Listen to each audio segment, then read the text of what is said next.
Punjabi radio USA ਸੁਣ ਰਹੇ ਸਾਰੇ ਸਰੋਤਿਆਂ ਨੂੰ ਬਲਵਿੰਦਰ ਕੌਰ ਵੱਲੋਂ ਪਿਆਰ ਭਰੀ ਸਤਿ ਸ਼੍ਰੀ ਅਕਾਲ। ਅਤੇ ਜੀ ਸਰੋਤੇ ਪ੍ਰੋਗਰਾਮ ਖਬਰ 'ਤੇ ਨਜ਼ਰ ਪ੍ਰੋਗਰਾਮ ਦੇ ਵਿੱਚ ਸਾਡੇ ਨਾਲ ਹੋਣਗੇ ਅੱਜ ਪ੍ਰਵੀਨ ਜੀ। ਦੱਸਣਗੇ ਪੰਜਾਬ ਦੇ ਵਿੱਚ ਭਾਰਤ ਦੇ ਵਿੱਚ ਕੀ ਕੁਛ ਹੋ ਰਿਹਾ ਆ। ਉਹਨਾਂ ਦੇ ਨਾਲ ਕੁਛ ਖਬਰਾਂ 'ਤੇ ਝਾਤ ਮਾਰਾਂਗੇ। ਖਬਰਾਂ ਤੋਂ ਪਹਿਲਾਂ ਧੰਨਵਾਦ ਕਰਨਾ ਚਾਹੁੰਦੇ ਹਾਂ ਸਾਡੇ ਸਪਾਂਸਰ ਦਾ, ਜਿਨ੍ਹਾਂ ਨੇ ਇਸ ਪ੍ਰੋਗਰਾਮ ਨੂੰ ਸਪਾਂਸਰ ਕੀਤਾ, ਸਭ ਤੱਕ ਪਹੁੰਚਾਇਆ। ਖਾਲਸਾ ਇੰਸ਼ੋਰੈਂਸ ਏਜੰਸੀ ਸਾਨੂੰ ਤੋਂ 4082722500 ਉਹਨਾਂ ਦਾ ਫ਼ੋਨ ਨੰਬਰ ਹੈ। ਕ੍ਰਿਸ਼ਨ ਧਨੋਤਾ ਜੀ ਜੁਬਾ ਸਿਟੀ ਤੋਂ, ਜਸਪਾਲ ਸਿੰਘ ਜੀ ਸੈਕਰਾਮੈਂਟੋ ਤੋਂ, GN lube and truck wash and oil change ਕਰਦੇ ਨੇ। ਇਹਨਾਂ ਦਾ ਫ਼ੋਨ ਨੰਬਰ ਹੈ ਜੀ 2092770113। ਸ਼ਿਕਾਗੋ ਪੀਜ਼ਾ ਵਿਦ ਟਵਿਸਟ, ਜਿਨ੍ਹਾਂ ਤੋਂ ਹਰ ਇੱਕ ਤਰ੍ਹਾਂ ਦਾ ਪੀਜ਼ਾ ਤੁਸੀਂ ਔਡਰ ਕਰ ਸਕਦੇ ਹੋ। ਪੀਜ਼ਾ ਔਡਰ ਕਰਨ ਲਈ ਵਿਜ਼ਿਟ ਕਰ ਸਕਦੇ ਹੋ www.chicagopizzatwist.com। Best cost truck school ਵਾਲੇ, ਜਿਨ੍ਹਾਂ ਤੋਂ ਤੁਸੀਂ ਟਰੱਕ ਸਿੱਖ ਸਕਦੇ ਹੋ, ਉਹਨਾਂ ਦਾ ਫ਼ੋਨ ਨੰਬਰ 5593744543 5598000590। ਇਹਨਾਂ ਤੋਂ ਟਰੱਕ ਦਾ ਲਾਇਸੈਂਸ ਲੈ ਸਕਦੇ ਹੋ ਜੀ। ਬਹੁਤ ਬਹੁਤ ਧੰਨਵਾਦ ਕਰਦੇ ਹਾਂ ਜਿਨ੍ਹਾਂ ਨੇ ਪ੍ਰੋਗਰਾਮ ਨੂੰ ਸਪਾਂਸਰ ਕੀਤਾ, ਸਭ ਤੱਕ ਪਹੁੰਚਾਇਆ ਜੀ। ਸਾਡੇ ਨਾਲ ਜੁੜ ਚੁੱਕੇ ਨੇ ਪ੍ਰਵੀਨ ਜੀ, ਸਤਿ ਸ਼੍ਰੀ ਅਕਾਲ, ਸਵਾਗਤ ਹੈ ਜੀ। ਸਤਿ ਸ਼੍ਰੀ ਅਕਾਲ ਜੀ। ਔਰ ਵਿਸ਼ਵ ਭਰ ਦੇ ਵਿੱਚ ਜਿੰਨੇ ਵੀ ਸਰੋਤੇ ਸਾਨੂੰ ਇਸ ਵੇਲੇ ਪੰਜਾਬੀ ਰੇਡੀਓ USA ਤੇ ਸੁਣ ਰਹੇ ਨੇ, ਸਾਰਿਆਂ ਨੂੰ ਪਿਆਰ ਤੇ ਸਤਿ ਸ਼੍ਰੀ ਅਕਾਲ ਜੀ। ਸਾਰੀ ਟੀਮ ਨੂੰ ਔਰ ਸਾਰੇ ਸਰੋਤਿਆਂ ਨੂੰ ਮੈਂ ਹੱਥ ਜੋੜ ਕੇ ਫਤਿਹ ਅਰਜ਼ ਕਰਦਾ ਜੀ। ਜੀ ਤੇ ਪ੍ਰਵੀਨ ਜੀ, ਆਪਾਂ ਗੱਲ ਕਰਦੇ ਜਿਹੜੀ ਸਰਬਜੀਤ ਤੇ ਫਿਲਮ ਬਣ ਰਹੀ ਆ, ਉਸ ਤੇ ਰੋਕ ਲੱਗੀ। ਹਾਂਜੀ, ਉਸ ਤੇ ਰੋਕ ਲੱਗੀ। ਅਸਲ ਦੇ ਵਿੱਚ ਸਰਬਜੀਤ ਜਿਹੜਾ ਵਾ ਉਹ 26 ਅਪ੍ਰੈਲ 2013 ਦੀ ਗੱਲ ਆ, ਜਦੋਂ ਤੇ ਪਾਕਿਸਤਾਨ ਦੀ ਕੋਟਲਾ ਜੇਲ੍ਹ ਦੇ ਵਿੱਚ ਹਮਲਾ ਹੋਇਆ ਸੀਗਾ। ਔਰ ਉਸ ਹਮਲੇ ਦੇ ਵਿੱਚ ਉਸਦੀ 2 ਮਈ 2013 ਨੂੰ ਮੌਤ ਹੋ ਗਈ। ਹੁਣ ਇਹਦੇ ਤੇ ਫਿਲਮ ਬਣ ਰਹੀ ਹੈ ਇੱਕ, ਔਰ ਪੱਟੀ ਦੀ ਅਦਾਲਤ ਤਰਨਤਾਰਨ ਕੋਲ ਜਿਹੜਾ ਪੱਟੀ ਆ, ਉੱਥੋਂ ਦੀ ਇੱਕ ਅਦਾਲਤ ਨੇ ਇਸ ਫਿਲਮ ਤੇ ਰੋਕ ਲਾ ਦਿੱਤੀ ਆ। ਮਾਮਲਾ ਜਿਹੜਾ ਵਾ ਉਹ JMIC ਨਿਸ਼ ਗਰਗ ਦੀ ਜਿਹੜੀ ਅਦਾਲਤ ਹੈ, ਉਹਦੇ ਵਿੱਚ ਸਰਬਜੀਤ ਦੀ ਭੈਣ ਆ ਦਲਜੀਤ ਕੌਰ, ਉਹਨਾਂ ਨੇ ਇਹ ਕਿਹਾ ਸੀਗੇ ਕਿ ਇਸ ਫਿਲਮ ਤੇ ਰੋਕ ਲਾਈ ਜਾਵੇ। ਇਸ ਕਰਕੇ ਉਹਨਾਂ ਨੇ ਰੋਕ ਲਾ ਦਿੱਤੀ ਆ ਹੁਣ। ਔਰ ਗੱਲ ਇਹ ਸਾਹਮਣੇ ਆ ਰਹੀ ਹੈ, ਪਹਿਲੀ ਗੱਲ ਜਿਹੜੀ ਉਹ ਕਿ ਜਿਹੜੀ ਦਲਜੀਤ ਕੌਰ ਹੈ, ਜਿਹੜੀ ਕਿ ਆਪਣੇ ਆਪ ਨੂੰ ਕਹਿੰਦੇ ਕਿ ਮੈਂ ਸਰਬਜੀਤ ਦੀ ਭੈਣ ਆ, ਉਹਨਾਂ ਨੇ ਇਹ ਕਿਹਾ ਕਿ ਸਾਨੂੰ ਪਤਾ ਲੱਗਿਆ ਸੀ ਕਿ ਡਾਇਰੈਕਟਰ ਹੈ ਕੋਈ ਸ਼ਰਦ ਸਿੰਘ ਠਾਕੁਰ ਤੇ ਲੁਧਿਆਣਾ ਦੀ ਬਲਜਿੰਦਰ ਕੌਰ ਕੌਣ ਹੈ? ਬਲਜਿੰਦਰ ਕੌਰ ਉਹ ਹੈ ਜਿਹੜੀ ਕਹਿੰਦੀ ਸੀ ਕਿ ਦਲਜੀਤ ਕੌਰ ਨਹੀਂ, ਅਸਲੀ ਭੈਣ ਮੈਂ ਵਾਂ, ਸਰਬਜੀਤ ਸਿੰਘ ਦੀ ਅਸਲੀ ਭੈਣ। ਉਹ ਹੁਣ ਸ਼ਰਦ ਸਿੰਘ ਠਾਕੁਰ ਦੇ ਨਾਲ ਮਿਲ ਕੇ ਬਲਜਿੰਦਰ ਕੌਰ ਜਿਹੜੀ ਹੈ ਇਸ ਸਰਬਜੀਤ ਦੇ ਉੱਤੇ ਫਿਲਮ ਬਣਾ ਰਹੀ ਹੈ।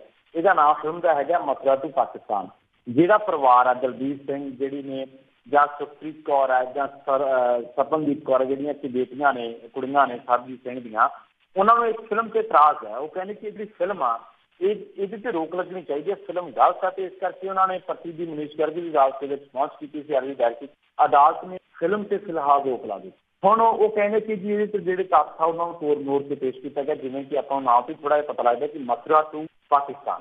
ਸੋ ਨਾਂ ਤੇ ਉਹਨਾਂ ਨੂੰ ਇਤਰਾਜ਼ ਆ। ਦੂਜੀ ਗੱਲ ਇਹ ਹੈ ਕਿ ਉਹ ਕਹਿੰਦੇ ਕਿ ਜਿਹੜੀ ਫਿਲਮ ਹੈ ਉਹ ਲੋਕਾਂ ਨੂੰ ਗੁੰਮਰਾਹ ਕਰੇਗੀ। ਭਾਰਤ ਸਰਕਾਰ ਪਹਿਲਾਂ ਹੀ ਸਰਬਜੀਤ ਨੂੰ ਸ਼ਹੀਦ ਐਲਾਨ ਕਰਤੀ।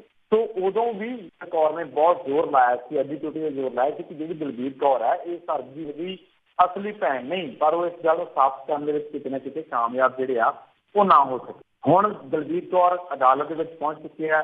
ਅਦਾਲਤ ਨੇ ਫਿਲਹਾਲ ਰੋਕ ਲਾ ਦਿੱਤੀ ਹੈ। ਮਸਲਾ ਇੱਥੇ ਨਹੀਂ ਰੁਕੇਗਾ। ਫਿਲਮ ਲੋਕਾਂ ਦੇ ਵਿੱਚ ਆਏਗੀ ਨਹੀਂ ਆਏਗੀ, ਇਹ ਤਾਂ ਗੱਲ ਬਾਅਦ ਦੇ ਵਿੱਚ ਹੈ। ਪਰ ਫਿਲਹਾਲ ਹਾਲ ਦੀ ਘੜੀ ਫਿਲਮ ਨੇ ਉਹਨਾਂ ਕਿਆਸ ਰਾਈਆਂ ਨੂੰ ਫਿਰ ਤੋਂ ਜ਼ਿੰਦਾ ਕਰ ਦਿੱਤਾ ਹੈ, ਜਿਨ੍ਹਾਂ ਕਿਆਸ ਰਾਈਆਂ ਦੇ ਵਿੱਚ ਸਰਬਜੀਤ ਸਿੰਘ ਤੇ ਔਰ ਨਾਲ ਹੀ ਦਲਜੀਤ ਕੌਰ ਤੇ ਸ਼ੱਕ ਜ਼ਾਹਰ ਕੀਤਾ ਜਾ ਰਿਹਾ ਜੀ। ਹਾਂਜੀ, ਤੇ ਅਗਲੀ ਗੱਲ ਕਰਦੇ ਹਾਂ ਜੀ, ਕਿੱਥੇ ਖੜੀਆਂ ਨੇ ਸਰਕਾਰਾਂ ਤੇ ਵਿਦਿਆਰਥੀ ਚੋਣਾਂ? ਦੇਖੋ, ਵਿਦਿਆਰਥੀ ਚੋਣਾਂ ਸ਼ੁਰੂ ਤੋਂ ਹੀ ਮੰਗ ਹੁੰਦੀ ਆ ਰਹੀ ਹੈ ਕਿ ਵਿਦਿਆਰਥੀ ਚੋਣਾਂ ਹੋਣੀਆਂ ਚਾਹੀਦੀਆਂ ਨੇ। ਅਦਾਲਤ ਨੇ ਬਕਾਇਦਾ ਗੱਲ ਕਹੀ ਹੈ ਕਿ ਵਿਦਿਆਰਥੀ ਚੋਣਾਂ ਹੋਣੀਆਂ ਚਾਹੀਦੀਆਂ ਨੇ। ਪਰ ਹਰਿਆਣਾ ਸਰਕਾਰ, ਜਿਹੜਾ ਕਿ ਸਾਡਾ ਗਵਾਂਢੀ ਸੂਬਾ, ਉਹਨਾਂ ਨੇ ਹੁਣ ਯੂਨੀਵਰਸਿਟੀਆਂ ਦੇ ਵਿੱਚ, ਕਾਲਜਾਂ ਦੇ ਵਿੱਚ 15 ਅਕਤੂਬਰ ਤੋਂ ਪਹਿਲਾਂ ਵਿਦਿਆਰਥੀ ਚੋਣਾਂ ਦਾ ਐਲਾਨ ਕਰ ਦਿੱਤਾ ਹੈ। ਚੋਣਾਂ ਜਿਹੜੀਆਂ ਨੇ 16-17 ਤੋਂ ਜਿੰਨੇ ਵੀ ਕਾਲਜ ਪਹਿਲਾਂ ਸ਼ੁਰੂ ਹੋਇਆ ਉਹਨਾਂ ਦੇ ਵਿੱਚ ਹੋਣਗੀਆਂ ਤੇ ਇਹਨਾਂ ਦੀ ਗਿਣਤੀ ਹੈ ਘੱਟੋ ਘੱਟ 715। ਇਹਨਾਂ ਦੇ ਵਿੱਚ 5 ਲੱਖ ਵਿਦਿਆਰਥੀ ਹੈ ਜਿਹੜੇ ਕਿ ਇਹਨਾਂ ਚੋਣਾਂ ਦੇ ਵਿੱਚ ਹਿੱਸਾ ਲੈਣਗੇ। ਹਰਿਆਣਾ ਦੇ ਵਿੱਚ ਕੀ ਹੋਇਆ ਸੀ, ਅੱਜ ਤੋਂ 22 ਸਾਲ ਪਹਿਲਾਂ ਉਦੋਂ ਮੁੱਖ ਮੰਤਰੀ ਹੁੰਦੇ ਸੀ ਚੌਧਰੀ ਬੰਸੀ ਲਾਲ। ਉਹਨਾਂ ਨੇ ਕਈ ਥਾਵਾਂ ਤੇ ਹਿੰਸਾ ਹੋਈ ਸੀ, ਇਸ ਕਰਕੇ ਵਿਦਿਆਰਥੀ ਚੋਣਾਂ ਕਰਵਾਉਣ ਦਾ ਸਿਲਸਿਲਾ ਬੰਦ ਕਰ ਦਿੱਤਾ ਸੀਗਾ। ਇਸ ਤੋਂ ਬਾਅਦ ਜਿੰਨੀਆਂ ਵੀ ਸਰਕਾਰਾਂ ਆਈਆਂ ਉਹਨਾਂ ਨੇ ਵਿਦਿਆਰਥੀ ਯੂਨੀਅਨ ਦੀਆਂ ਜਿਹੜੀਆਂ ਚੋਣਾਂ ਨੇ ਇਹਨਾਂ ਤੇ ਰੋਕ ਹਟਾਉਣ ਦੀ ਕੋਸ਼ਿਸ਼। ਉਸ ਤੋਂ ਬਾਅਦ ਕੀ ਹੁੰਦਾ ਕਿ ਪੰਜਾਬ ਦੇ ਵੀ ਗੱਲ ਤਕਰੀਬਨ ਇੱਕੋ ਸੀ। ਪੰਜਾਬ ਦੇ ਵਿੱਚ ਜਦੋਂ ਸ੍ਰੀ ਦਰਬਾਰ ਸਾਹਿਬ ਤੇ 1984 ਦੇ ਵਿੱਚ ਹਮਲਾ ਹੋਇਆ ਸੀਗਾ, ਤੇ ਉਦੋਂ ਖਾੜਕੂਵਾਦ ਦਾ ਦੌਰ ਹੋਣ ਕਰਕੇ ਜਿਹੜੀਆਂ ਵਿਦਿਆਰਥੀ ਚੋਣਾਂ ਵਾ ਉਹ ਅੱਗੇ ਪਾਲਟੀਆਂ ਸੀ, ਪਰ ਪੁਲਿਸ ਜਿਹੜੀ ਆ ਜਾਂ ਪ੍ਰਸ਼ਾਸਨ ਜਿਹੜਾ ਵਾ ਜਾਂ ਸਰਕਾਰਾਂ, ਖਾੜਕੂਵਾਦ ਤਾਂ ਖਤਮ ਹੋ ਗਿਆ, ਉਹਦੇ ਵਿੱਚ ਨੌਜਵਾਨੀ ਦਾ ਕਾਣ ਬਥੇਰਾ ਹੋ ਗਿਆ ਪੰਜਾਬ ਦੀ ਦਾ, ਪਰ ਕਿਸੇ ਵੀ ਧਿਰ ਨੇ ਜਿਹੜੇ ਆ ਉਹ ਵਿਦਿਆਰਥੀਆਂ ਦਾ ਜਮਹੂਰੀ ਹੱਕ ਬਹਾਲ ਕਰਨ ਦੀ ਜ਼ਹਿਮਤ ਨਹੀਂ ਉਠਾਈ, ਯਾਨੀ ਕਿ ਵਿਦਿਆਰਥੀ ਚੋਣਾਂ। ਹੁਣ ਵਿਦਿਆਰਥੀ ਅੰਦੋਲਨਾਂ ਦੇ ਲਈ ਪੰਜਾਬ ਜਿਹੜਾ ਵਾ ਜਾਣਾ ਜਾਂਦਾ, ਕਿਉਂਕਿ ਪੰਜਾਬੀ ਸ਼ੁਰੂ ਤੋਂ ਅਗਰੈਸਿਵ ਰਹੇ ਆ ਔਰ ਇਹਨਾਂ ਨੇ ਹਰੇਕ ਚੀਜ਼ ਦਾ ਜਿਹੜੀ ਗੱਲ ਆਵਾਮ ਦੇ ਵਿੱਚ ਭੁਗਤਦੀ ਹੋਵੇ ਉਹਦਾ ਡਟ ਕੇ ਵਿਰੋਧ ਕੀਤਾ ਵਾ। ਤਾਂ ਜਿਹੜੀਆਂ ਵਿਦਿਆਰਥੀ ਚੋਣਾਂ ਨਹੀਂ ਹੋਈਆਂ, ਤਾਂ ਇਸ ਕਰਕੇ ਜਿਹੜੇ ਸਾਡੇ ਵਿਦਿਅਕ ਅਦਾਰੇ ਆ, ਭਾਵੇਂ ਸਾਡੀਆਂ ਯੂਨੀਵਰਸਿਟੀਆਂ, ਭਾਵੇਂ ਸਾਡੇ ਕਾਲਜ ਆ, ਉਹ ਆਗੂ ਵਿਹੂਣੇ ਹੋ ਗਏ ਔਰ ਇਸ ਚੀਜ਼ ਦਾ ਫਾਇਦਾ ਜਿਹੜਾ ਵਾ ਉਹ ਹਕੂਮਤਾਂ ਨੇ ਵੀ ਚੱਕਿਆ ਔਰ ਯੂਨੀਵਰਸਿਟੀ ਕਾਲਜਾਂ ਦੇ ਪ੍ਰਸ਼ਾਸਨਾਂ ਨੇ ਬਹੁਤ ਚੱਕਿਆ। ਹੁਣ ਇਹ ਗੱਲ ਹੈ ਕਿ ਇਸ ਵੇਲੇ ਵੀ ਇਹ ਮੰਗ ਉੱਠ ਰਹੀ ਹੈ ਕਿ ਪੰਜਾਬ ਦੇ ਵਿੱਚ ਵੀ ਵਿਦਿਆਰਥੀ ਚੋਣਾਂ ਹੋਣੀਆਂ ਚਾਹੀਦੀਆਂ ਨੇ। ਹਰਿਆਣਾ ਜਿਹੜਾ ਕਿ ਪਹਿਲਾਂ ਹੀ ਸਾਡੇ ਤੋਂ ਕਦੇ ਪਿੱਛੇ ਹੁੰਦਾ ਸੀ ਹਰਿਆਣਾ, ਪਰ ਅੱਜ ਖੇਡਾਂ ਸਮੇਤ ਕਈ ਮਾਮਲਿਆਂ ਦੇ ਵਿੱਚ ਹਰਿਆਣਾ ਜਿਹੜਾ ਵਾ ਪੰਜਾਬ ਤੋਂ ਅੱਗੇ ਨਿਕਲ ਚੁੱਕਿਆ ਵਾ। ਜੇਕਰ ਹਰਿਆਣਾ ਵਿਦਿਆਰਥੀ ਚੋਣਾਂ ਕਰਵਾ ਸਕਦਾ ਵਾ, ਫਿਰ ਪੰਜਾਬ ਕਿਉਂ ਨਹੀਂ ਕਰਵਾ ਸਕਦਾ? ਤੇ ਦੂਜੀ ਗੱਲ ਇਹ ਹੈ ਕਿ ਬਹੁਤ ਸਾਰੇ ਸਾਡੇ ਲੀਡਰ ਕਹਿੰਦੇ ਕਿ ਇਹਨਾਂ ਚੋਣਾਂ ਦੇ ਵਿੱਚ ਹਿੰਸਾ ਹੁੰਦੀ ਹੈ ਜੀ, ਇਸ ਕਰਕੇ ਚੋਣਾਂ ਜਿਹੜੀਆਂ ਵਾ ਨਹੀਂ ਕਰਵਾਈਆਂ ਜਾ ਸਕਦੀਆਂ। ਤੇ ਹਿੰਸਾ ਤਾਂ ਬਲਾਕ ਸਮਿਤੀ ਤੇ ਜ਼ਿਲ੍ਹਾ ਪ੍ਰੀਸ਼ਦ 'ਚ ਵੀ ਹੁੰਦੀ ਹੈ, ਫਿਰ ਉਹ ਵੀ ਜ਼ਿਆਦਾ ਬੰਦ ਕਰ ਦੇ। ਇਹ ਕਿਹੜਾ ਤਰਕ ਹੈ? ਬਿਲਕੁਲ ਨਿਗੂਣਾ ਤਰਕ ਹੈ ਕਿ ਇਹਨਾਂ ਚੋਣਾਂ ਦੇ ਵਿੱਚ ਹਿੰਸਾ ਹੁੰਦੀ ਹੈ।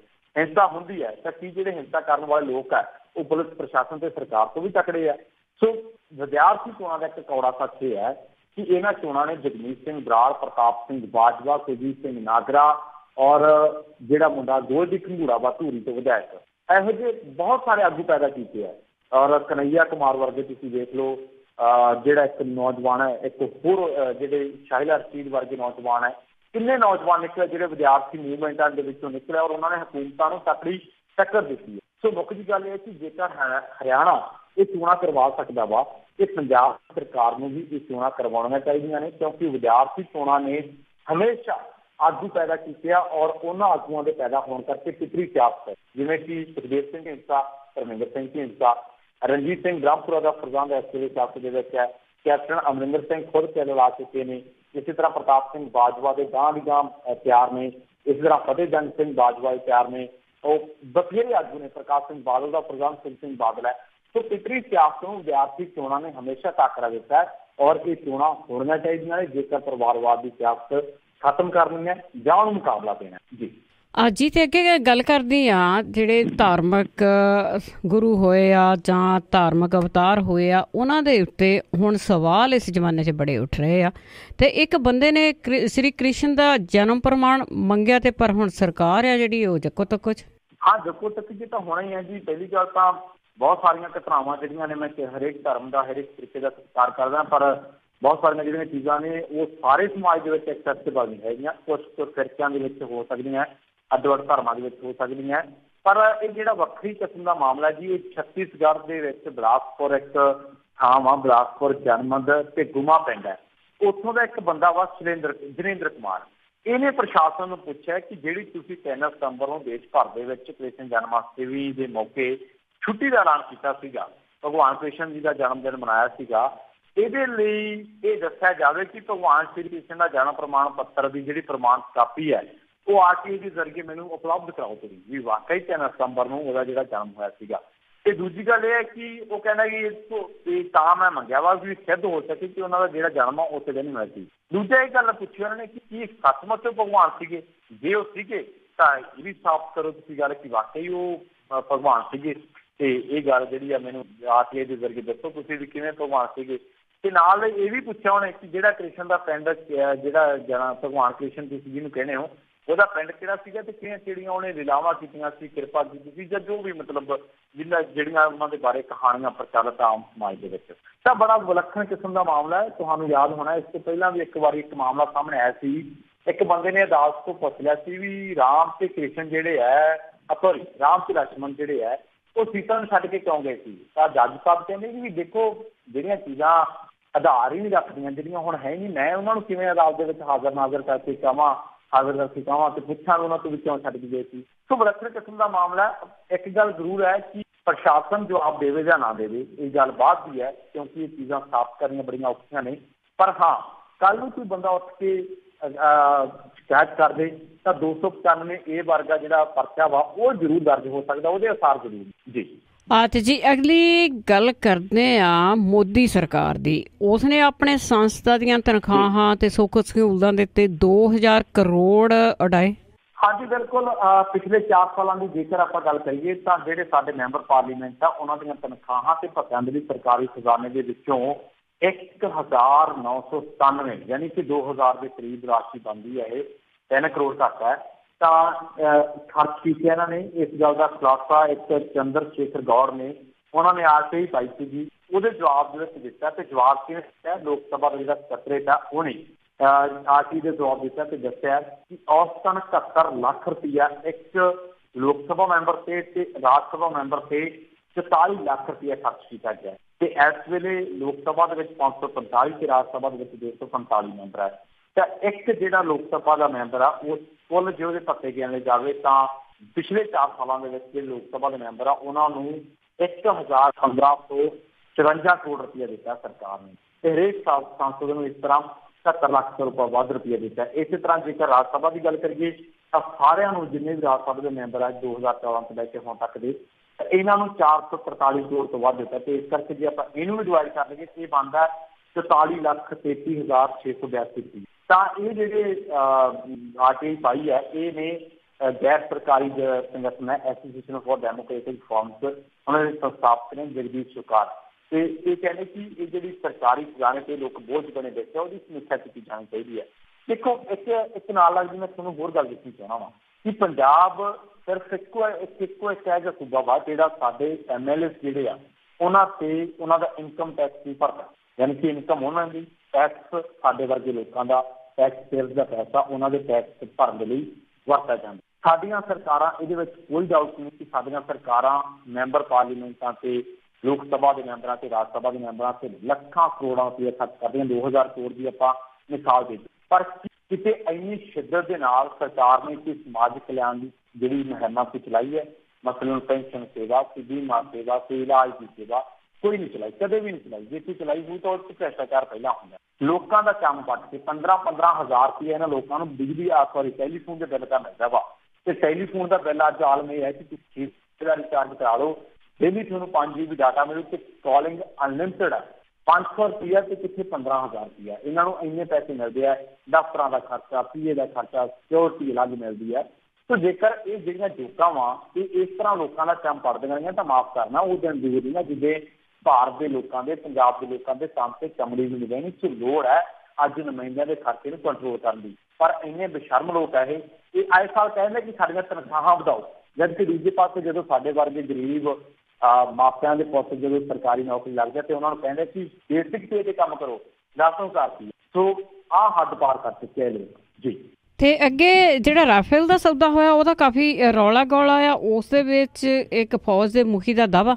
ਦੇਖੋ ਰਫੇਲ ਦਾ ਸੌਦਾ ਜੇ ਆਪਾਂ ਗੱਲ ਕਰੀਏ ਨਾ ਪ੍ਰਧਾਨ ਮੰਤਰੀ ਸਾਹਿਬ ਦੀ, ਉਹਨਾਂ ਨੇ ਤਾਂ ਚੁੱਕੀ ਧਾਰੀ ਹੋਈ ਹੈ ਰਫੇਲ ਤੇ ਕਦੇ ਕਦਾਈ ਜੇਤਲੀ ਸਾਹਿਬ ਬਿਆਨ ਦਿੰਦੇ ਆ।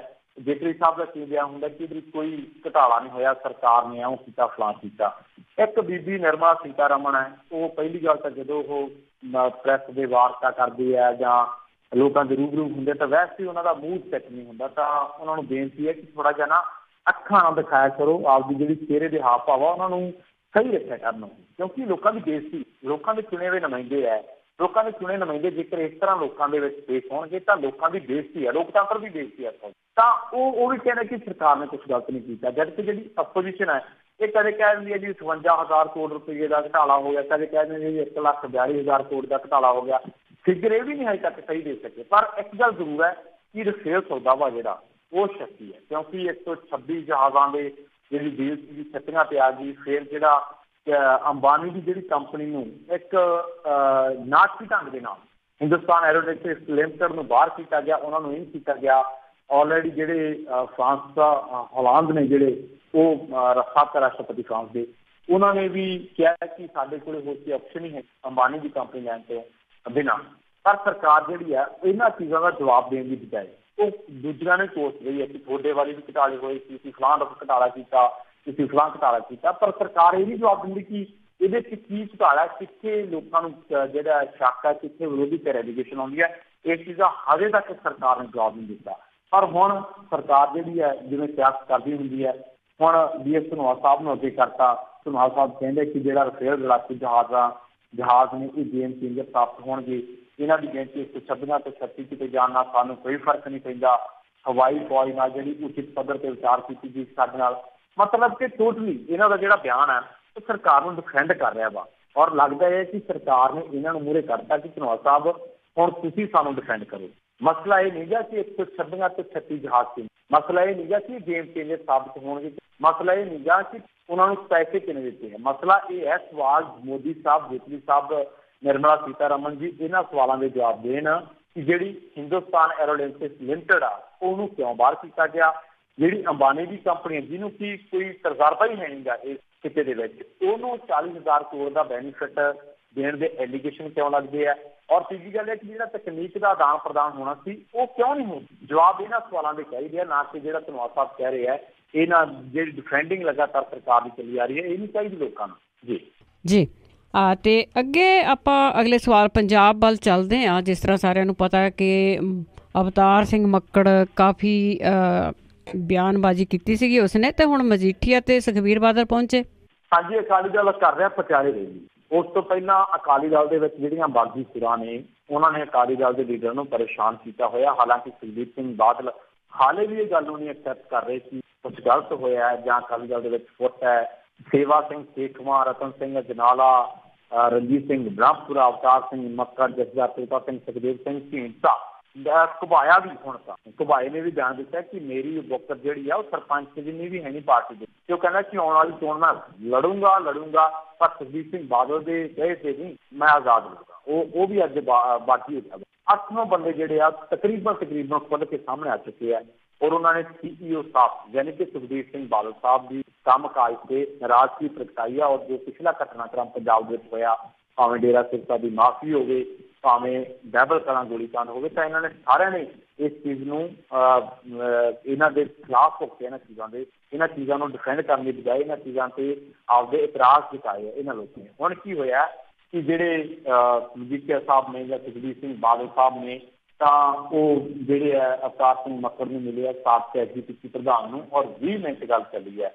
ਇਸ ਵੇਲੇ ਕੋਸ਼ਿਸ਼ ਇਹੀ ਕੀਤੀ ਜਾ ਰਹੀ ਕਿ ਡੈਮੇਜ ਕੰਟਰੋਲ ਕੀਤਾ ਜਾਵੇ ਔਰ ਜਿਹੜੇ ਬਾਗੀ ਸੁਰ ਅਖਤਿਆਰ ਕਰਨ ਵਾਲੇ ਲੋਕ ਉਹਨਾਂ ਤੱਕ ਪਹੁੰਚ ਕੀਤੀ ਜਾ ਰਹੀ ਹੈ। ਕਿਉਂਕਿ ਅਕਾਲੀ ਦਲ ਜਿਹੜਾ ਵਾ ਇਹ ਚਾਹੁੰਦਾ ਕਿ ਪਟਿਆਲਾ ਰੈਲੀ ਤੱਕ ਸਾਰਾ ਕੁਝ ਠੀਕ ਰੱਖਿਆ ਜਾਵੇ, ਉਸ ਤੋਂ ਬਾਅਦ ਜੋ ਹੋਊਗਾ ਉਹ ਦੇਖੀ ਜਾਊਗੀ। ਪਰ ਇਸ ਵੇਲੇ ਇਹਨਾਂ ਦੀ ਦਿੱਕਤ ਹੈ ਕਿ ਕਿਵੇਂ ਨਾ ਕਿਵੇਂ ਪਟਿਆਲਾ ਰੈਲੀ ਤੱਕ ਲੋਕਾਂ ਨੂੰ ਵਰਿਆ ਕੇ ਰੱਖਿਆ ਜਾਵੇ। ਪਰ ਮੇਰਾ ਖਿਆਲ ਹੈ ਕਿ ਜਿਹੜੀ ਜ਼ਮੀਨ ਆ ਉਹ ਹੌਲੀ ਪੈਰਾਂ ਥੱਲੋਂ ਖਿਸਕਦੀ ਜਾ ਰਹੀ ਹੈ। 20 ਮਿੰਟ ਦੀ ਮੀਟਿੰਗ ਦੇ ਵਿੱਚ ਸ਼ਾਇਦ ਹੋ ਸਕਦਾ ਹੈ ਕਿ ਇਹ ਵੀ ਗੱਲਾਂ ਦਾ ਜ਼ਿਕਰ ਹੋਵੇ ਕਿ ਮੱਕੜ ਸਾਹਿਬ ਲੁਧਿਆਣੇ ਦੇ ਵਿੱਚ ਜਾਂ ਲੁਧਿਆਣੇ ਦੇ ਨੇੜੇ ਤੇੜੇ ਰੇਤੇ ਦੀਆਂ ਖੱਡਾਂ ਹੁੰਦੀਆਂ ਸੀਗੀਆਂ, ਤੇ ਉਹਨਾਂ ਬਾਰੇ ਹੁਣ ਲੋਕ ਪੁੱਛਣਗੇ ਤੇ ਕੀ ਦੱਸਣਗੇ। ਤੇ ਮੱਕੜ ਸਾਹਿਬ, ਮੇਰਾ ਖਿਆਲ ਹੈ ਕਿ ਇਹ ਜਦੋਂ ਗੱਲਾਂ ਚੱਲਣਗੀਆਂ ਤੇ ਉਦੋਂ ਕੁਦਰਤੀ ਗੱਲ ਹੈ ਕਿ ਉਹਨਾਂ ਦੀ ਜਿਹੜੀ ਸੁਰ ਆ ਨਰਮ ਪਈ। ਸੋ ਮੁੱਖ ਦੀ ਗੱਲ ਇਹ ਹੈ ਕਿ ਮੱਕੜ ਸਾਹਿਬ ਨੂੰ ਬੇਸ਼ੱਕ ਪਤਾ ਨਹੀਂ ਲੱਗਿਆ ਕਿ ਉਹ ਉਹਨਾਂ ਨੂੰ ਵਰਿਆਉਣ ਗਏ ਨੇ ਜਾਂ ਉਹਨਾਂ ਦੇ ਨਾਲ ਸਹਿਮਤੀ ਕਰਨ ਗਏ ਨੇ ਜਾਂ ਉਹਨਾਂ ਨੂੰ ਕਹਿਣ ਗਏ ਨੇ ਕਿ ਤੁਸੀਂ ਸਾਡੇ ਨਾਲ ਸਹਿਮਤ ਆ ਕੇ ਪਟਿਆਲੇ ਚੱਲੋ, ਉਹ ਗੱਲਾਂ ਵੱਖਰੀਆਂ। ਪਰ ਇੱਕ ਗੱਲ ਜ਼ਰੂਰ ਹੈ ਕਿ ਜੇਕਰ ਮੱਕੜ ਸਾਹਿਬ ਨਾ ਮੰਨੇ ਜਾਂ ਉਹਨਾਂ ਨੇ ਹੋਰ ਵਿਰੋਧ ਜਤਾਇਆ ਤਾਂ ਫਿਰ ਜਿਹੜੇ ਅਕਾਲੀ ਦਲ ਦੀ ਸਰਕਾਰ ਵੇਲੇ ਮੱਕੜ ਸਾਹਿਬ ਐਲੀਗੇਸ਼ਨ ਲੱਗਦੇ ਸੀਗੇ ਤਾਂ ਹੌਲੀ ਫਾਈਲਾਂ ਜਿਹੜੀਆਂ ਵਾ ਬਾਹਰ ਨੂੰ ਖਸਕਣੀਆਂ ਸ਼ੁਰੂ ਹੋ ਜਾਣਗੀਆਂ। ਜੀ ਅਤੇ ਜੀ ਅਗਲੀ ਗੱਲ ਕਰਦੇ ਹਾਂ ਆਪਾਂ ਵਿੱਕੀ ਗੌਂਡਰ ਦੇ ਐਨਕਾਊਂਟਰ ਦੀ, ਤੇ ਉਹਦੇ ਕਰਨ ਵਾਲਾ ਜਿਹੜਾ ਇੰਸਪੈਕਟਰ ਆ, ਅੱਗੇ ਵੈਸੇ ਪਹਿਲਾਂ ਵੀ ਤਰੱਕੀਆਂ ਮਿਲਦੀਆਂ ਰਹੀਆਂ ਤੇ ਹੁਣ DSP ਬਣੂਗਾ। ਹਾਂਜੀ, ਵਿਕਰਮ ਬਰਾੜ ਹੈ ਇਸ ਇੰਸਪੈਕਟਰ ਦਾ ਨਾਮ, ਤੇ ਹੁਣ ਇਹਨੂੰ ਇੰਸਪੈਕਟਰ ਤੋਂ ਉਪ ਕਪਤਾਨ ਵਜੋਂ ਤਰੱਕੀ ਦਿੱਤੀ ਜਾਊਗੀ। ਤੇ ਪੰਜਾਬ ਦੀ ਜਿਹੜੀ ਕੈਬਨਿਟ ਮੀਟਿੰਗ ਹੈ ਇਹਦੇ ਵਿੱਚ ਮਤਾ ਪਾਸ ਕਰ ਦਿੱਤਾ ਗਿਆ। ਇਹ ਜਿਹੜਾ ਐਨਕਾਊਂਟਰ ਹੋਇਆ ਸੀ ਨਾ, ਇਹ 26 ਜਨਵਰੀ ਦੀ ਗੱਲ ਹੈ 2018 ਦੀ, ਜਦੋਂ ਰਾਜਸਥਾਨ ਤੇ ਹਲਕੇ ਪਿੰਡ ਪੈਂਦਾ ਪੱਕੀ ਢਾਂਡ, ਉੱਥੇ ਐਨਕਾਊਂਟਰ ਹੋਇਆ ਸੀ ਵਿੱਕੀ ਗੌਂਡਰ ਦਾ ਤੇ ਪ੍ਰੇਮਾਲ ਹੌਰੀਆ ਦਾ। ਤੇ ਇਹਦੇ ਵਿੱਚ ਜਿਹੜਾ ਲੀਡ ਕਰ ਰਿਹਾ ਸੀ ਉਹ ਸੀ ਇੰਸਪੈਕਟਰ ਵਿਕਰਮ ਬਰਾੜ। ਸ਼ੁਰੂ ਤੋਂ ਹੀ ਇਸ ਐਨਕਾਊਂਟਰ ਦੇ ਉੱਤੇ ਕਿੰਤੂ ਪ੍ਰਾਂਤੂ ਕੀਤਾ ਗਿਆ ਸੀ ਔਰ ਰਾਜਸਥਾਨ ਪੁਲਿਸ ਨੇ ਇਸ ਦੀ ਇਨਕੁਆਇਰੀ ਵੀ ਕੀਤੀ। ਪਰ ਇਹ ਜਿਹੜਾ ਸਿਲਸਿਲਾ ਵਾ, ਮੈਂ ਦੇਖੋ ਇਹ ਨਹੀਂ ਕਹਿਣਾ ਕਿ ਤੁਸੀਂ ਜਰਾਇਮ ਪੇਸ਼ਾ ਲੋਕਾਂ ਨੂੰ ਡਿਫੈਂਡ ਕਰੋ ਜਾਂ ਉਹਨਾਂ ਨੂੰ ਤੁਸੀਂ ਇਹ ਕਰੋ ਫਲਾਣ, ਕਾਨੂੰਨ ਆਪਣਾ ਕੰਮ ਕਰੇ। ਪਰ ਮੈਂ ਇਹ ਗੱਲ ਜ਼ਰੂਰ ਕਹਿਣਾ ਵਾ ਕਿ ਕਾਨੂੰਨ ਜੇ ਆਪਣਾ ਕੰਮ ਕਰਦਾ ਤੇ ਸਵਾਲ ਜਿਹੜੇ ਹੈ ਉਹਨਾਂ ਦਾ ਜਵਾਬ ਵੀ ਕਾਨੂੰਨ ਦੇਵੇ।